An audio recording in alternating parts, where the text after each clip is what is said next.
Hello everyone and welcome to our curriculum responsiveness assignments. This assignment was created by Kumbi, Christina, Tony, Jessica, and Sheila.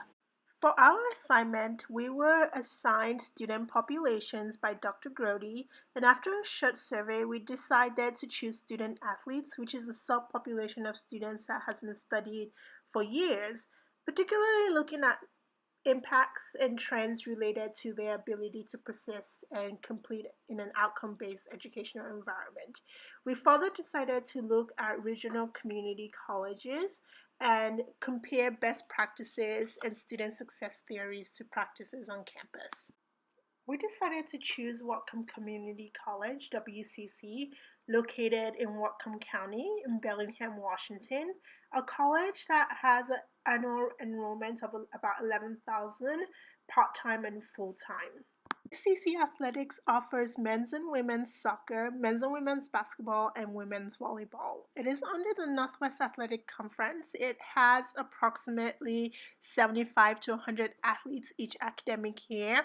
Athletes do have to maintain a minimum cumulative GPA of 2.0 and 12 credits each quarter to maintain eligibility. This slide, we have the athletic program's mission statement, which focuses on leadership building, teamwork, citizenship, building a sense of community and pride, and strengthening relationships on campus. In this slide, we have the organizational structure of the athletic program. The athletic program falls under the umbrella of student life and development, with the AD for athletics coordinating the teams and the AD of student life coordinating the club-related sports activities. Given Whatcom Community College's current situation, we decided to focus on three elements, which include student development, leadership, citizenship, and responsibility, and the lack of program-level learning outcomes and assessment.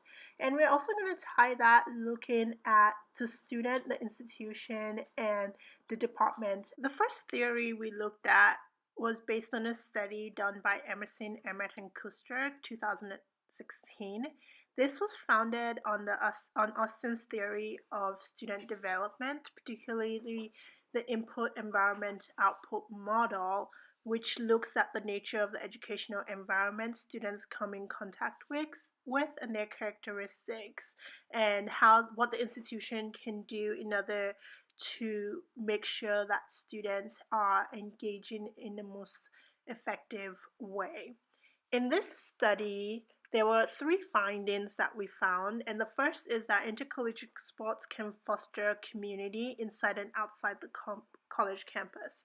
Now, this particularly aligned with the athletic program's purpose at Whatcom Community College, which is to foster a sense of community and pride and strengthen relationships with the campus and local communities.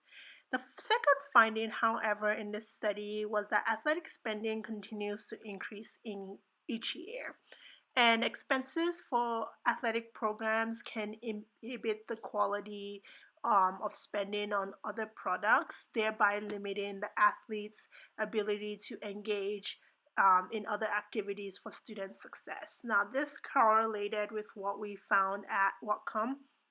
We found that 28.6% of the overall SNA fees, services and athletic budget is spent on athletics.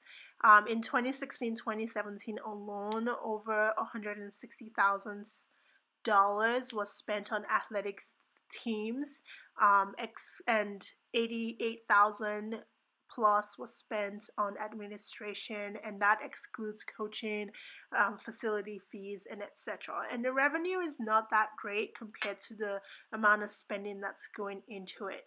Therefore, it's really important that people at Whatcom really focus on intentionally making sure that the athletic program is creating an environment and engaging students in a way that really fosters student learning. The third finding that we found is that for athletes, graduation rates are high. However, the quality of academic achievements is low. That means that student athletes are graduating, but they are not graduating with high GPAs. And in order to combat that, there need to be programs that are set in place to really support the academic achievement of these student athletes.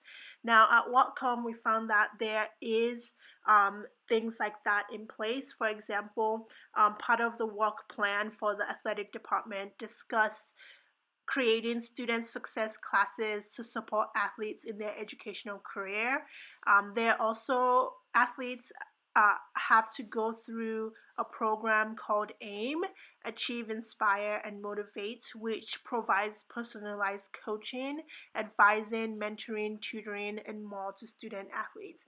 And all this is done in order to really make sure that the environment of learning for the student is really boosted, and it's not confined just to formal classroom, but really making sure that the goals and the educational competency are sound and create an environment for college success for student athletes. The study that we looked at was performed by Giles, Rockenbach, and Davies 2012, and the model was based on the civics, values, and behaviors conceptual model, which is a combination of 4 theoretical frameworks, including the Austin's IEO model and involvement theory, expectancy value theory, and belief action theory.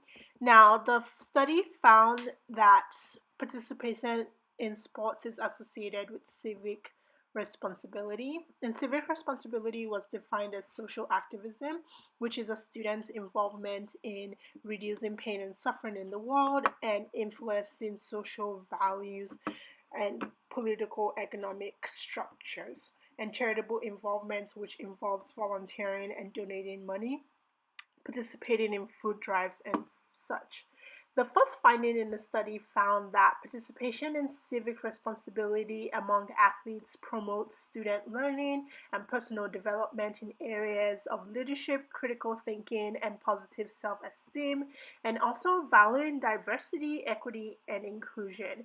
Now, the Whatcom Community College's Office of Student Life and Development is founded upon these values, but oftentimes athletics is not actively involved with student life. The second finding found that student athletes are less involved in social activism goals and charitable involvement due to factors like time constraints and travel and balancing school and work. However, colleges should make adjustments for athletic requirements to help promote civic attitudes and behaviors among athletes. In the athletic work plan at Whatcom Community College, we found that the athletic student department encourages student development through competitive sports. However, it doesn't mention civic responsibility. The athletic program could increase partnership with entities such as the Associated Student Government and the Programming and Diversity Board, which functions as a part of student leadership to promote activities such as volunteering, fundraising, creating a sense of community on campus, clothing and food drives, engaging in critical conversations about social political structures, race, equity, and inclusion on campus. For example, the Associated Student Government and Programming and Diversity Board is hosting a food fight this year to combat food insecurities among the college campus and community. That includes challenging Skagit Valley College to raise as much food as possible, which will be weighed at the final food fight, which is a basketball game occurring in the winter quarter. The different individuals in student government and student leadership have challenged, from Whatcom Community College, have challenged individuals at Skagit Valley, with each of them coming up with fun and creative ways to encourage each other. And if you lose, for example, you might have to cheer on our team wearing the entire team's color. One voice that has been silenced from all this, however, has been the voice of the athletic department. And even though the final food fight is happening during the athletic game, Also, the Programming and Diversity Board is putting on a conference called Student Leading Change, which talks about issues like intersectionality and race equity and inclusion within the community. Again, one voice that's silent in that is student athletics. The final study that we looked at was performed in 2000, and it was based on the framework of the coaching education curriculum framework, which prepares coaches to successfully teach and mentor athletes in order to create quality sports programs that provide athletes with the opportunity to thrive. The first finding of this study is that adopting learning outcomes by coaches increases their ability to fulfill their role, because when a coach has clearly defined outcomes and educational values, they're able to achieve positive outcome of athletic programming. Now, we found that this doesn't necessarily align with WCC's athletic department, because coaches are contracted workers that are paid a really low stipend, and it providing learning outcome historically has been seen as going beyond the scope of their work, and there is really no incentive for them to do it, and there's not a culture of there. Currently, they're not required to submit a lesson plan for their student athletes.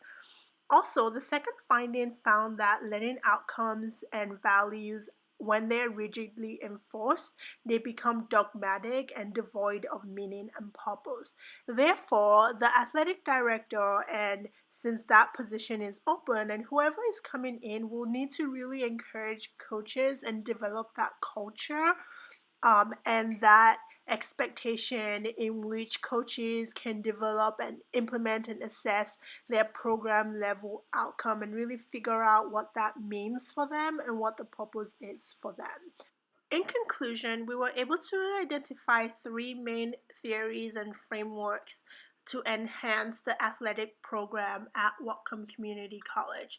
Now, the last work plan for the department was created in 2013, and that was two athletic directors ago. Now, with a new athletic director coming out, we really feel as a group that the individual should focus on these three theories and framework when developing their program. And the first is institutional, and that is a student involvement theory, and really making sure that the institution is creating an environment inside and outside the classroom that allows the students to become involved, and increases their engagement to increase student success. The second is civic values and behaviors among students, and making sure that students, and there's time carved out in which students can engage and participate in their civic responsibility. And the third is the coaching education curriculum framework, which is really looking at coaches and how they can be successful, and create learning outcomes that are clearly indicative of what success looks like for their students. As a group, we believe that our findings create an opportunity for students, the department, and coaches at Whatcom Community College. The athletic director really functions as the CAO for the department, and the new hire can use these theories to improve and examine the functionality of the department. Like I said earlier, the three different opportunities that we identified from our findings are to ensure student engagement in various campus activities outside of athletics. The departments can use the opportunities and really intentionally develop civic-minded experiences to increase leadership and community building among athletes, and coaches, through the leadership of the athletic CAO, need to develop program level outcomes that encourage involvement per student development based outcomes and learning theories. Group, we identified specific actions that individuals at Whatcom can take to turn theory into practice. For the student involvement theory, they can develop student athlete oriented activities to ensure a diverse student life experience, and develop faculty and student mentorship models to encourage student success. With the civic values and behaviors conceptual model, they can develop civic-oriented and service learning experiences for student athletes in which they are actively involved in the process. And finally, for the coaching education curriculum framework, they can develop professional development experiences for coaches to learn how to build program level learning outcomes and create those programs in a way that incentivize coaches' participation and experiences with the program. This concludes our presentation. Thank you so much for listening. Included on this slide are our references. We deeply enjoyed researching the student populations of student athletes and relating the theories that we found to Whatcom Community College. If you have any questions for us, feel free to message us and we'll be happy to answer. Thank you so much for listening, and we hope you have a wonderful day.